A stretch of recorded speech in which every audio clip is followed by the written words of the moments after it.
With the announcement of What If Season 2, the one thing on many Marvel fans' minds is what comes next? As the show demonstrated with its first season, the possibilities of the show are literally limitless.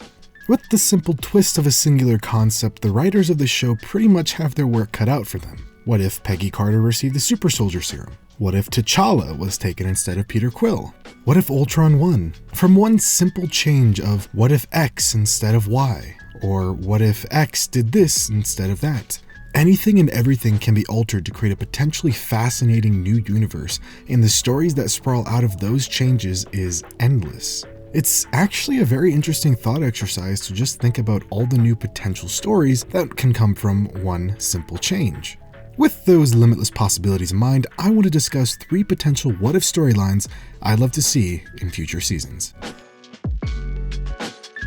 In the movie that kicked off the MCU, Iron Man saw Tony Stark go head-to-head with his business partner, Obadiah Stane. Stane attempted to have the 10 Rings kill Stark in Afghanistan in order to gain full control of Stark Industries. Going against Stane's orders, they kidnapped Tony instead, resulting in Stark developing the Iron Man armor. Later, Stane tried to replicate the armor, and in doing so, created the Ironmonger armor, and once again tried to kill Stark. After stealing Stark's miniaturized arc reactor and powering his own suit, Iron Man and Ironmonger fought, resulting in Stane's demise. But what if Obadiah Stane succeeded?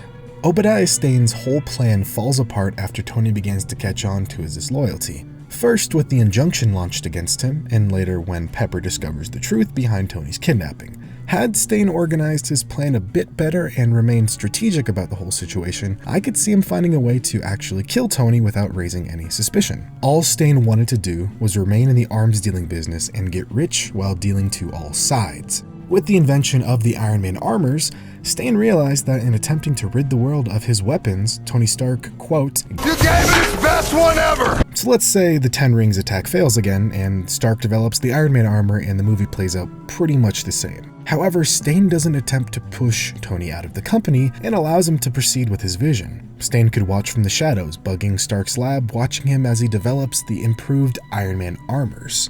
When the time's right, Stane doesn't attempt to kill Stark himself or hire a group to do the job. No, he goes to the best of the best.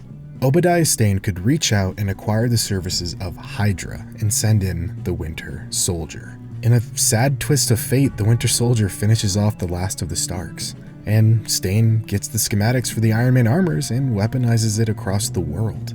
The world never gets its one true Iron Man. Instead, it gets hundreds of overly militarized Iron Men. The power balance of the world shifts, and war is forever changed as soldiers in high-tech suits of armor fight for supremacy. Stark Industries, most likely renamed to Stane International, would be the most profitable corporation in the world.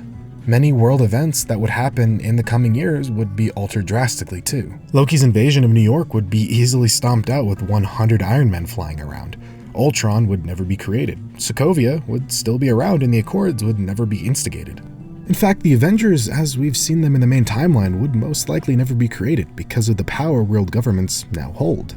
Instead, a secret Avengers team, or really a Thunderbolts team, would most likely be created to keep the world powers in check. As we saw in Iron Man, Stane was playing all sides, selling to the military and terrorists. He would continue doing the same, this time pitting countries against one another to further the military-industrial complex, line his pockets, and, most likely, ignite a third world war. Interestingly enough, this what-if scenario has some precedent in the comics. In What If Volume 2, Issue 64, What If Iron Man Went Public, Tony Stark patents and sells the Iron Man armors around the world. This results in the US winning the Vietnam War, but also ends the Age of Heroes. An arm race begins between the world governments, and any non-tech-based hero is left in the dust. Even some villains acquire their own Iron Man armors, including Doctor Doom, who uses it to kill the Fantastic Four.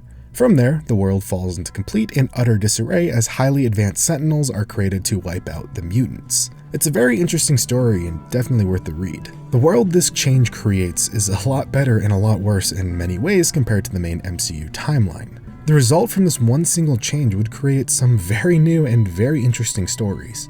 This storyline would essentially be a dark twist on Stark's vision of a suit of armor around the world and play on the concept of opening Pandora's box. In the ending of Captain America: The First Avengers, Steve Rogers climbs aboard a Hydra bomber and thwarts its attempt to bomb the United States. Seeing no way to land the plane without detonating the bombs, Rogers crashes the bomber into the ice and manages to freeze himself in the process. Waking up 70 plus years later, Rogers becomes a man out of time. Steve never gets to dance with the love of his life, and everything he knew and loved would be gone as he woke up in a totally alien world. But what if Captain America actually found a way to safely land the bomber? Had Steve found a way to actually land the bomber, he would have returned to Peggy on time for the dance. That's it. That's it. That's the entire theory. Yep, he gets a dance. The end. He'd most likely live out the rest of his life with her and join her in founding S.H.I.E.L.D. alongside Howard Stark and Chester Phillips. Things would be pretty good for Steve Rogers up until the 50s. In the main MCU timeline, the US government attempted to recreate the super soldier serum in the wake of Captain America's perceived death. Several unstable versions of the serum were created and secretly used on African American soldiers, resulting in many of them dying and Isaiah Bradley, the sole survivor, being imprisoned and experimented on for decades.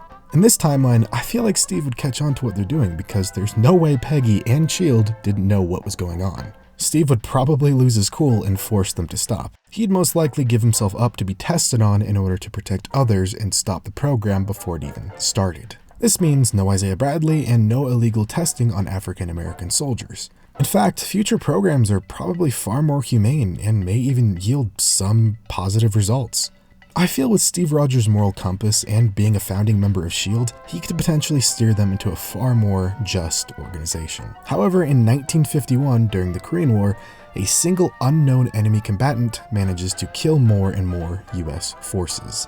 Captain America is sent to resolve this problem and manages to track down the Winter Soldier, his old friend Bucky. The fight would probably result in the Winter Soldier winning and escaping. Because of this, the Winter Soldier, and subsequently the Hydra Remnant, would be put on Cap's radar. I could see Cap using S.H.I.E.L.D.'s resources to launch a secret war of his own against Hydra and attempt to find and bring his old friend home. This battle could go on through the 50s and most likely to the 60s, with Steve eventually saving Bucky and officially destroying Hydra. This results in no Hydra cells infiltrating S.H.I.E.L.D., and the Winter Soldier not assassinating various persons of interest throughout history, JFK and Howard and Maria Stark included. In the end, S.H.I.E.L.D. would be in a very good place in modern times. Steve would eventually settle down with Peggy and most likely start a family. Bucky would be saved from decades of torture, and many future threats are snuffed out before they even start. However, the Avengers would be most likely extremely different. Iron Man would most likely never be created, and Tony Stark would remain an arrogant, genius, billionaire, playboy philanthropist.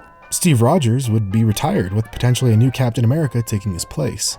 And Hulk would probably not exist due to the fact that the incident that gave Banner his powers resulted from an attempt to recreate the super soldier serum. So all you're left with is Thor, Black Widow, and Hawkeye. A full team would probably form to stop Loki's invasion in 2012, with those three and potentially Captain Marvel and a new Ant-Man and Wasp, provided Pym didn't quit S.H.I.E.L.D. after Janet's disappearance. Down the line, Doctor Strange could be introduced, and maybe even an exponentially detect Spider-Man. This timeline actually presents multiple extremely unique premises that I really hope Marvel looks into one day.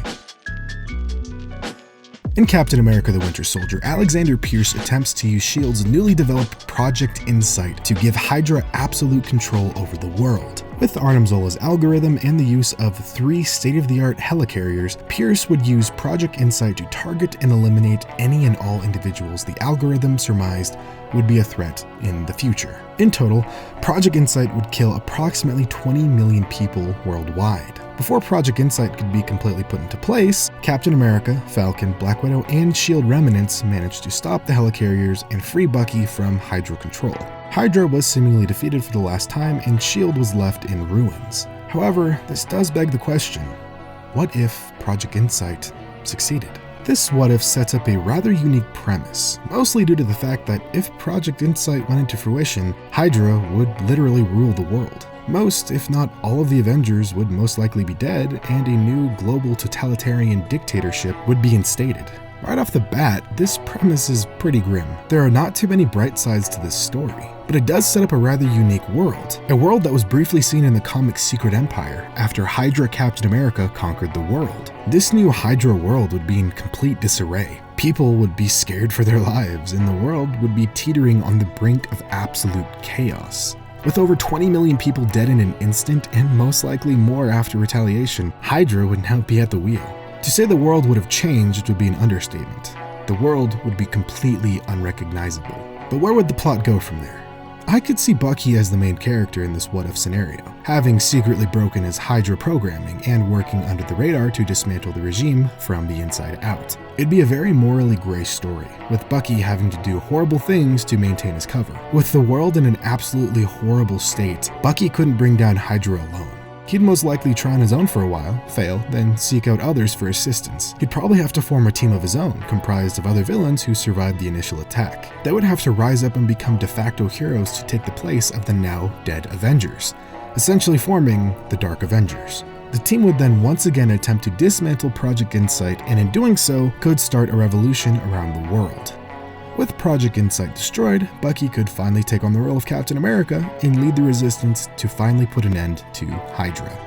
This story could deep dive into Bucky's psyche, exploring his survivor's guilt and how he blames himself for this new Hydra world. If done right, many emotional beats could be done extremely well. All in all, the possibilities of this story are endless. So there you have it, 3 distinct storylines created by simply changing one plot thread.